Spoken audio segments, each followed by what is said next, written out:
अस्सलाम वालेकुम। Advocate कुरैतुल Memon news के प्लेटफॉर्म से एक बार फिर आपकी खिदमत में हाजिर हूँ। सिंध बार काउंसिल के इलेक्शन हो रहे हैं 2026-2030। मेरे साथ मौजूद हैं एडवोकेट मुनव्वर हुसैन साहब। आप एडवोकेट सुप्रीम कोर्ट हैं। इसके साथ साथ आप 2020 में Sindh high court bar association के एमएमसी मेंबर रहे हैं।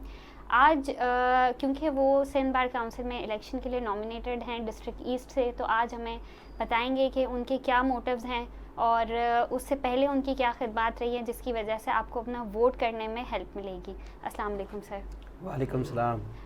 सर, आप जब एमएमसी मेंबर रहे Sindh high court bar association के, तो आपने क्या चीज़ें सीखी? क्योंकि एमएमसी मेंबर होते हुए आप बहुत सारे वोट्स भी करते हैं।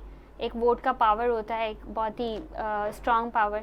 साथ साथ आप बहुत ज़्यादा पॉलिटिक्स, बार की प्रॉब्लम्स, बार के सोल्यूशन सीखते हैं। तो आपने वहाँ क्या सीखा? देखिए, हम जब हाई कोर्ट बार के एमएमसी थे तो उस वक़्त कोविड का ज़माना था।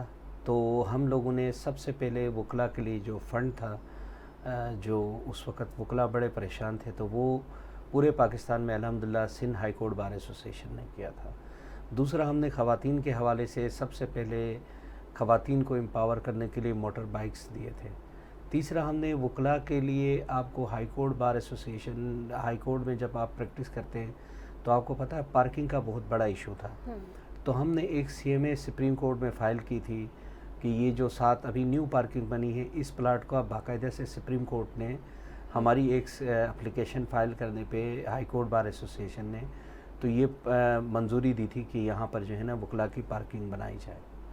और तीसरा, हमने जो है ना वहाँ पर जो हमारी बार एसोसिएशन ने बाकायदा से सीरतुल नबी कॉन्फ्रेंस का बाकायदा आगाज़ किया था हाई कोर्ट बार एसोसिएशन के प्लेटफॉर्म से।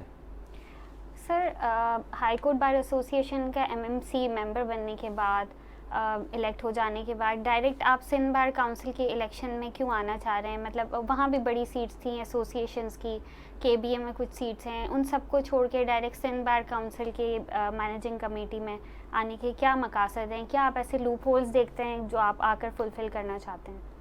देखिए, एक बात तो ये है कि जिस तरह के हालात आप देख रहे हैं वकला के इस वक्त, जो मसाइल वकला का है, तो मैं तो अमूमन जो है ना वो वकला के मसाइल पे बोलता भी रहता हूँ। आज आप देखिए कि जो नौजवान वकला हैं उनको जो है ना सिस्टमेटिकली ब्रीफलेस किया गया। यहाँ से आपके वकला से जो सक्सेशन मैटर थे ये लेके गए, हालांकि प्रॉपर्टी के जो मामलात होते हैं ये टैक्स फ्री होते हैं। आज जो है कराची के या शहरी या सिंध के शहरी वो नादरा जाते हैं और 22,000 रुपये फ़ीस दे के एक सक्सेशन सर्टिफिकेट देने के लिए धक्के खा रहे होते हैं। अगर ये सक्सेशन के मैटर वकला के पास होते थे, नौजवान वकला के पास आते थे, तो वो एक तो काम भी सीखते थे, फिर उनका मेयार ज़िंदगी भी बेहतर होता था। ये सक्सेशन मैटर, फिर जो ये पुलिस कल्चर एक डेवलप किया गया क्रिमिनल जस्टिस सिस्टम में कि जो नौजवान वकला से उनका ब्रीफ छीन के इनको जो है ना वो ब्रीफलेस किया गया। क्योंकि मैं ये देखता हूँ कि इस फील्ड में आगे मेरा बेटा भी आएगा, दूसरा किसी और गरीब का भी बेटा आएगा।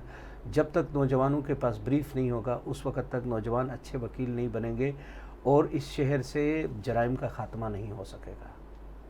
सर, तो क्या सिंध बार काउंसिल के पास एक्स्ट्रा एक्सेप्शनल पावर है कि वो किसी का भी लाइसेंस कैंसिल कर सकती है, या उसके लिए कुछ एविडेंस चाहिए होते हैं, या किस तरह से ये प्रोसीडिंग्स होती हैं? एक आम इंसान कैसे आके कंप्लेन कर सकता है? देखिए, इसका जो तरीक़ाकार होता है ना सिंध बार कौंसिल में, जो उसके लिए तो इसकी डिसिप्लिनरी कमेटी है, उसके बाकायदा उसमें वकला को नोटिस दिया जाता है, फिर उनके मसाइल, उनकी जो कंप्लेन है उसको देखा जाता है। देखने के बाद अगर कोई ऐसा एविडेंस हो जो बिल्कुल ही कॉर्पोरेटिव हो, सब कुछ हो, तो फिर उसका कैंसिल किया जाता है। मगर अनफॉर्चुनेटली सिंध बार कौंसिल में जो वकला जिन किसी ऐसे मामलात में मुलविस है, उनके हवाले से सिंध बार कौंसिल कोई भी काम नहीं कर रही है जिससे ये हो कि वकला के अंदर जो है ना ये काली बेड़े जो आए हैं टोट टाइप के, उनका ख़ात्मा हो। बल्कि सिंध बार कौंसिल में जो वकील शरीफ होता है, जिसका किसी ग्रुप से ताल्लुक़ नहीं होता है या वो किसी ऐसे इन्फ्लुएंशियल ग्रुप से नहीं होता है, उसको सिंध बार कौंसिल जो है ना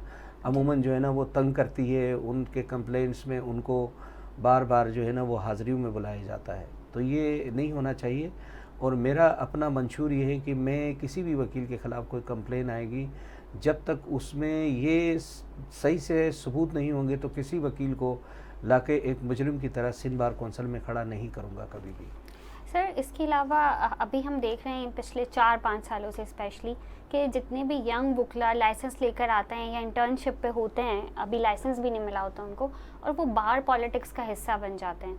तो क्या कोई ऐसी पॉलिसीज़ होनी चाहिए कि आप 4-5 साल से पहले बार पॉलिटिक्स में इस तरह नहीं आ सकते, यानी वो सिर्फ टिकटॉकर बने हुए हैं या वो सिर्फ फ़ोटो सेशन कर रहे हैं, मतलब ये तो वकील का काम नहीं है। शुरू के 5-7 साल तो एक यंग वकील को हेयरिंग सीखनी है, क्रॉस एग्जामिनेशन सीखना है, ड्राफ्टिंग, प्लीडिंग, वो सब कुछ छोड़कर वो टिकटॉकर और वो पिक्चर फ़ोटो सेशन हो रहा है। तो उसके बारे में क्या सिंध बार काउंसिल के स्टैंड्स होने चाहिए? देखिए, पिछले कमोबेश 10-12 साल 15 सालों से हमने देखा सिंध बार कौंसिल जो है ना वो एक डेड बॉडी बनी हुई है। उसी की वजह से मैं अपने नौजवानों से कोई गिला नहीं करूँगा, जो नए वकला हैं इनसे कोई गिला नहीं है।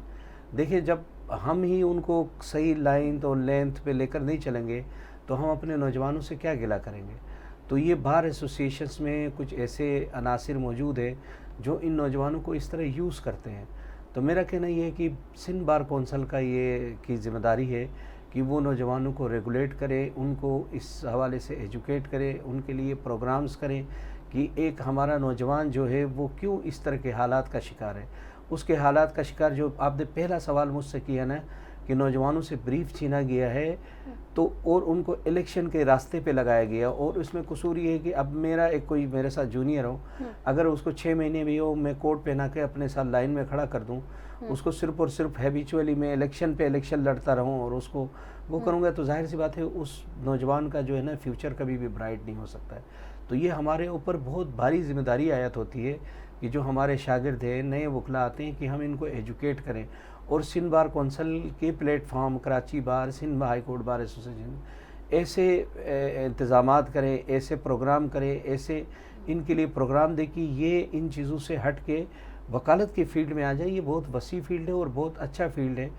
इसको जो है ना माजरत के साथ ये जो चीज़ें भी कर रहे हैं ना वो 2% वकला कर रहे हैं जिनको हाईलाइट ज़्यादा किया जाता है।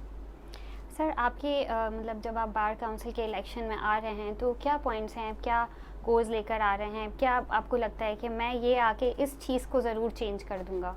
देखिए, मेरा सबसे बड़ा जो इशू है ना, बहुत सारे वकला हैं जो एक्सीडेंटल डेथ होती है या वकील फौत हो जाता है, तो सबसे पहले जो उनको हम वकला जो है ना 5 लाख रुपए देते हैं। तो मेरी सबसे अवलीन कोशिश ये है कि किसी वकील के इंतकाल पे सबसे पहले ये पैसे उसके घर के दहलीज में बाकायदा किसी भी ताख़ीर से बिला ताख़ीर उसके घर पे मिले। और ये जो स्टाइपेंड है ना वो कम से कम भी, ये जो हमारी जो पैसे 5 लाख रुपए मिलते हैं, ये कम से कम भी 25 से 30 लाख होने चाहिए।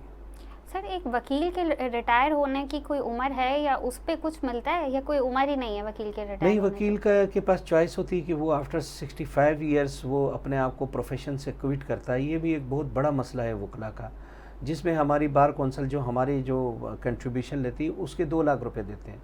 माजरत के साथ सिंध बार कौंसिल वालों ने एक सिस्टम बनाया हुआ है, अगर आप 1 साल के 2 साल के डिफ़ाल्टर हैं या आपने जमा नहीं कराया ना, तो उन पैसों को भी बहुत ही डिडक्ट किए जाते हैं। और बहुत सारे वकला को 2 लाख के बजाय किसी को लाख दिए जाते हैं, किसी को 80,000 रुपये दिए जाए। खैर ये एक उनकी कैलकुलेशन है।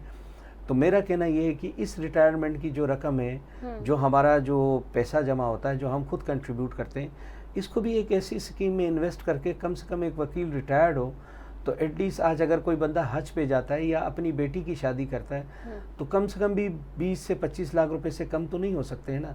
या अगर वो कहीं पे कोई अपने लिए गाड़ी लेना चाहे या कुछ अपनी कोई इलाज कराना चाहे तो भी 25 से 30 लाख रुपए का मेरे ख्याल में ये रकम भी नाकाफ़ी होती है। तो एटलीस्ट ये भी कम से कम 30 लाख से ऊपर ही होने चाहिए। सर तो फिर क्या ये कहना ठीक होगा कि एक वकील की रिटायरमेंट की जो कॉस्ट है वो एक सरकारी क्लर्क से भी ज़्यादा कम है? जी बिल्कुल, ये तो आप सरकारी क्लर्क्स जो हमारे सिंध बार कौंसिल के मुलाजमीन हैं, आप अगर उनके जो 2012 में रूल्स फ्रेम हुए हैं आप उनको पढ़ लें तो उन रूल्स में जितना बेनिफिट उनको दिया है, तो आज अगर कोई वकील चाहेगा जो नया होगा या जिसकी वो नहीं है तो वो चाहेगा कि मेरे बच्चे भी सिंध बार कौंसिल में क्लर्क लग जाए, तो ये एक बहुत बड़ा वकला के साथ इनजस्टिस है। और ये एक हमारे लिए शर्म की भी मुकाम है कि हम पूरी दुनिया के लिए इंसाफ दिलाते हैं, हम मेहनत करते हैं, हम रियासत के नुमाइंदे हैं, खामोश नुमाइंदे हैं, रियासत के प्रेशर को हम कम करते हैं, तो हमारे साथ ये रियासत का भी सौतेली माँ जैसा सलूक है। सर बहुत शुक्रिया। आप कोई देखने वालों को मैसेज देना चाहें, कोई वोट की अपील करना चाहें? मैं अपने तमाम दोस्तों से ये कहूँगा कि मैं एक मकसद के तहत इलेक्शन लड़ रहा हूँ और मैं प्रैक्टिसिंग वकील हूँ। मैं वकला के परेशानियों को समझता हूँ। जो बेंच का रवैया वकला के साथ है आज, उसको भी मैं समझता हूँ। और जो नौजवान वकला के साथ जो सौतेली माँ का सलूक किया जाता है, या आफ्टर 65 ईयर जो हमारे बुज़ुर्गों के साथ, हमारे वकला के साथ किया जाता है, मैं इनके लिए आया हूँ और मैं इनके आवाज़ हूँ। मैं प्रैक्टिसिंग वकला की आवाज़ हूँ। तो तमाम दोस्तों से गुजारिश है कि सिंध बार कौंसिल में डिस्ट्रिक्ट ईस्ट में मुझे वोट दें। मेरे साथ मौजूद थे एडवोकेट मुनव्वर हुसैन साहब। आप डिस्ट्रिक्ट ईस्ट से इलेक्शन लड़ रहे हैं सिंध बार काउंसिल के, और बहुत ज़्यादा मोटिवेटेड बातें की इन्होंने, क्योंकि ये इस बार सिर्फ यूथ और वुमेन की बात नहीं कर रहे, इस बार हमारे रिटायर्ड, हमारे सीनियर वकला की भी बात हो रही है। तो आपने इनकी बातें सुनी, गुफ्तगू से आपको समझ आया होगा कि इनका मैसेज क्या है। तो आप अपना वोट सोच समझ के दें। इसी के साथ एडवोकेट कुरैशी को इजाज़त दें। मेमन न्यूज़ के प्लेटफॉर्म से एक बार फिर हाजिर होंगी। तब तक हमारा चैनल लाइक और सब्सक्राइब करें। अल्लाह हाफ़िज़।